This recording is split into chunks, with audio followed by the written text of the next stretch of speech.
Hello friends, எல்லாரும் எப்படி இருக்கீங்க? இன்றைக்கி நம்ம வீடியோவில் ரவையை வச்சு நல்லா எல்லாருக்கும் பிடிக்கக்கூடிய வகையில் ஒரு சூப்பரான கிறிஸ்பியான தட்டு வடை தான் நம்ம செய்ய போகிறோம். வாங்க ரவையை வச்சு தட்டு வடை எப்படி செய்கிறதுன்னு பார்க்கலாம். 1 கப் ரவை எடுத்திருக்கேன். நீங்கள் வறுத்த ரவை வறுக்காத ரவை எது வேணால் எடுத்துக்கலாம். ஒரு மிக்ஸி ஜார் எடுத்துக்கிட்டு அந்த மிக்ஸி ஜாரில் எடுத்துருக்கிற 1 கப் ரவையும் சேர்த்துட்டு நல்லா நைஸாக முடிஞ்ச அளவுக்கு பவுடராக அரைச்சி எடுத்துக்கலாம். நல்லா நைஸாக முடிஞ்ச அளவுக்கு ரவையை அரைச்சதுக்கு அப்புறமா ஒரு பாத்திரத்தில் நான் சேர்த்துக்கிறேன். இப்போ இதே மிக்ஸி ஜாரில் 6 பல் பூண்டு தோலோடு சேர்த்துக்கிறேன். காரத்துக்கு வரமிளகா 3 சேர்த்துக்கிறேன். கொஞ்சம் நல்லா காரமாக இருந்தால் நல்லா இருக்குன்றதுனால 3 சேர்த்துருக்கேன்.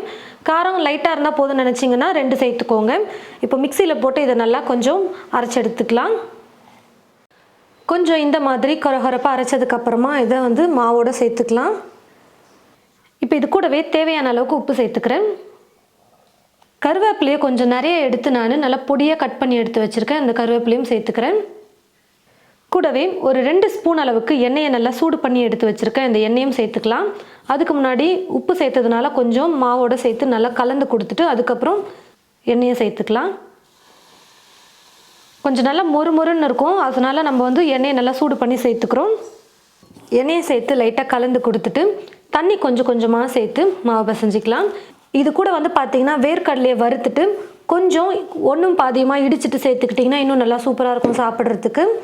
அப்புறம் கடலைப்பருப்பை நீங்கள் ஒரு 1/2 மணி நேரம் தண்ணியில் ஊற வச்சுட்டு நீங்கள் சேர்த்துக்கலாம் 1 ஸ்பூன் அளவுக்கு. நம்ம டக்குன்னு இன்ஸ்டண்ட்டாக செய்யணும் அப்படின்னு நினைக்கும்போது அதெல்லாம் லேட் ஆகும் ரெடி பண்ணி செய்கிறதுக்கு. உடனே ஸ்நாக்ஸ் செஞ்சு சாப்பிடணும்னு நினச்சிங்கன்னா இப்படி சிம்பிளாக செஞ்சுக்கலாம்.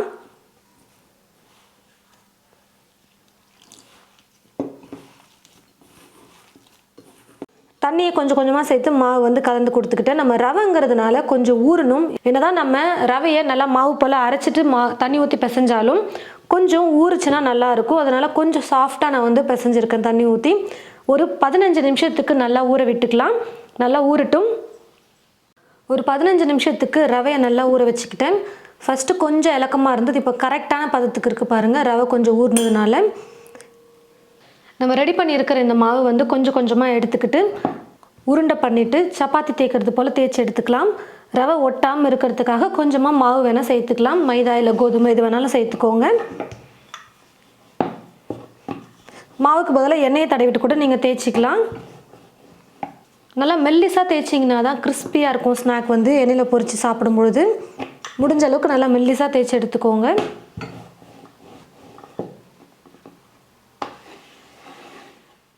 நல்லா மெல்லிஸாக தேய்ச்சதுக்கப்புறமா இந்த மாதிரி ஒரு கப் எடுத்துக்கோங்க, நல்லா ஷார்ப்பாக இருக்கிற மாதிரி. இல்லை ஒரு மூடி எடுத்துக்கிட்டு இப்படி கட் பண்ணி எடுத்துக்கலாம். இப்போ எக்ஸ்ட்ரா இருக்கிற இந்த மாவை எடுத்து திரும்பவும் நம்ம பிசைஞ்சு இதே மாதிரி தேய்ச்சி எடுத்துக்கலாம்.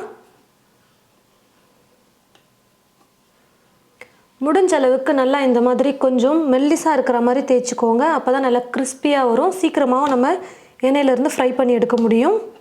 எண்ணெயில் போடும்பொழுது பூரி மாதிரி எழும்பாமல் வரதுக்காக இந்த மாதிரி ஒரு ஃபோக் ஸ்பூன் வச்சுக்கிட்டு சும்மா இப்படி லைட்டாக அப்படி குத்தி விட்டிங்கன்னா எண்ணெயில் போட்டு நம்ம ஃப்ரை பண்ணும்போது எழும்பி வராது.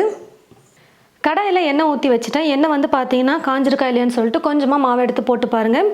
எண்ணெய் இப்போ நல்லா காஞ்சிருச்சு. நம்ம ரெடி பண்ணி வச்சுருக்கிற இப்போ இந்த மாவை ஒவ்வொன்றா எடுத்து எண்ணெயில் போட்டுக்கலாம்.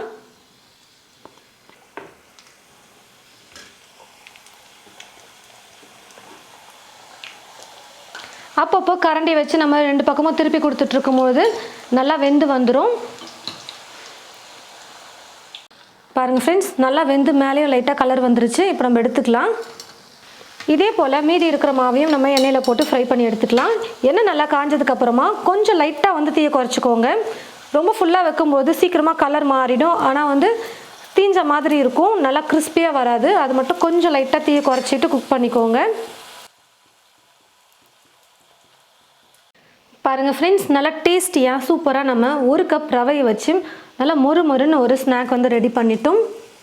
சாப்பிடவே நல்லா மொறுன்னு சூப்பராக இருக்கும். நல்லா மெல்லிஸாக தேய்ச்சி நம்ம எடுத்துருக்கிறதுனால நல்லா மொறுன்னு இருக்கும். பாருங்கள், கொஞ்சம் கூட நமத்து போகாது. இந்த மாதிரி நீங்கள் நல்லா மொறுன்னு மெல்லிஸாக தேய்ச்சிட்டு செய்யும்போது 1 வாரம் 10 நாள் கூட நம்ம வச்சு சாப்பிட்லாம். அந்த நமத்து போகாமல் கிறிஸ்பியாகவே இருக்கும் சாப்பிட்றதுக்கு.